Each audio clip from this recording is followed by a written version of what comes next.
ازاي الحال؟ سؤال صغير من شروق جت تقول لي هو في ست بتتضرب تعرف تربي رجاله؟ قلت لها خير يا شروق، لونك حزيني، ايه الموضوع؟ ايه بقى؟ شروق مترجمه، عندها ولد وبنت صغيرين ومرتبطه هي وجوزها عن قصه حب طويله. حصل شويه شد وجذب كده ما بينهم، فين؟ عند اهل جوزها قدام حماتها واخته. حصل سوء تفاهم ترتب عليه ان هو بدأ يزعق بطريقة مش متعودة عليها. قالت له انا مش متعودة على الطريقة دي ومش مقبولة، فتعصب اكتر. يبدو ان هو الكلام ده احرجه قدام مامته واخته، فزقها بطريقة مش مقبولة. ولما قالت له انه ده مش مسموح خالص قام هوب ضربها. الحقيقة ده عمل لها صدمة كبيرة جدا، لأنه على مدار تقريبا 10 سنين جواز ده ما حصلش قبل كده، ولا هي عمرها حد مد إيده عليها، لا باباها ولا مامتها ولا اخواتها، ولا اتربت على إن دي طريقة للتفاهم أبدا. فأخدت موقف وطلعت من عند بيت حماتها بالولاد على بيت باباها. لما باباها كلمه قال له ايه يعني؟ ما مامتي كانت بتتضرب ومطلعانا هم رجاله زي الفل. عند اللحظه دي قالت له الست اللي بتتضرب ما تطلعش رجاله. والموضوع احتدم وطلبت الطلاق. قال لها لا مش هطلق. قالت له انا ممكن اروح اعمل محضر في اسم الشرطه ودي تبقى جنحة ضرب، بس احتراما للعشره اللي بينا وللولاد انا مش هعمل كده. فيا نتطلق يا هعمل خلع، لانه لا انا حد قدر يمد ايده عليا قبل كده ولا هسمح بده بعد كده. وكان ممكن ارد الضربه، لكن الحقيقه الموقف كله كان صدمه بالنسبه لي فمعرفتش اتصرف. فخلينا ننهي القصه دي. طبعا كميه الضغط اللي بتمارس عليها في قصه يعني الراجل عمره ما عمل كده قبل كده، ازاي تعملي كده؟ طب خلاص سامحيه. فجت تسألني السؤال ده، والحقيقة هو سؤال صعب. هي الست اللي بتتضرب تعرف تربي رجالة؟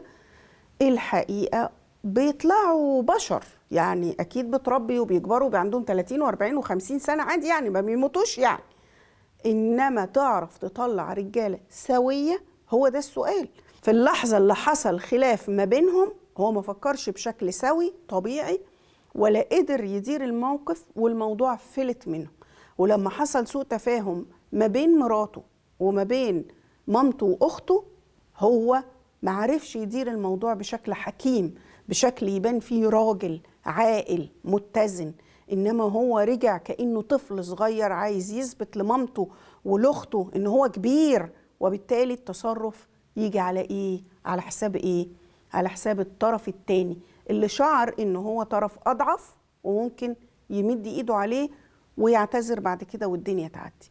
لكن الحقيقة الخطورة انه لما بنتجرأ على اننا نعمل ده بنبقى كأنه عارفين لما حجر ينزل كده من على سفح جبل محدش يعرف يوقفه.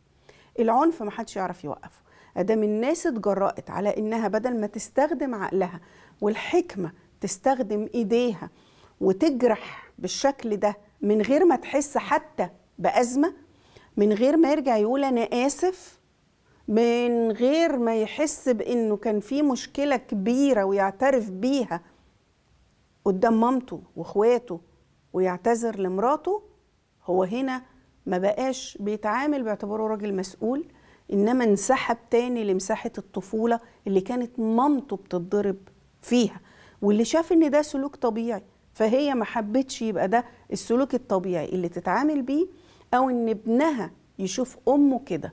الأم هي مصدر الأمان في حياة كل الأطفال، هي مصدر الطمأنينة في حياة كل الأطفال، وهي عارفة الكلام ده. علشان كده شافت إنها في اللحظة اللي دفعت فيها عن نفسها بإنها تطلب طلاق أو الخلع، هي اللحظة اللي حاولت تلجأ للقانون في أقل الأضرار الممكنة، وإنه يدفع ثمن للي هو عمله، وإنه يشعر إن ده خطأ كبير ما ينفعش الرد عليه بقصة وإيه يعني ما أنا أمي اتضربت. لا، ده خطأ كبير وليه ثمن. يا الثمن يبقى تبليغ في الشرطة ويبقى إجراء جنائي ممكن يتحبس فيه، يتمن ان يشعر انه عمل شيء هد البيت، مش هي اللي هدت البيت لما قررت تحمي نفسها وتحمي عيالها من سلوك طفولي الراجل فيه ما تعاملش برجولة. الصح انه كان يتعامل بعقل ويتفاهم في اللحظة دي، ولو حصل فلتة غضب زي البعض ما بيقول يعني على مدار 10 سنين وقصة الحب العظيمة ومفيش حاجة حصلت، الحقيقة كان لازم هو أول حد يشعر بأزمة حقيقية واعتذار حقيقي وندم حقيقي وترضية حقيقية. لكن المؤاوحة هو لسه في مساحة الطفولة اللي لازم يتاخد إجراء علشان يكبر، لأن العنف إذا بدأ والناس عملت له مبرر هو لا ينتهي ويتصاعد، وممكن يشكل خطر أكبر عليها وعلى الأولاد كمان. وياما شفنا حوادث مخيفة وكان أصلها مجرد إننا شتيمة أو معاملة غير لائقة أو زقة أو ضربة، الناس ما رجعتش نفسها بعدها وحست بالخطأ الشديد والندم الشديد وطلبت حتى الدعم النفسي علشان تشوف ليه ما قدرتش تتحكم في غضبها.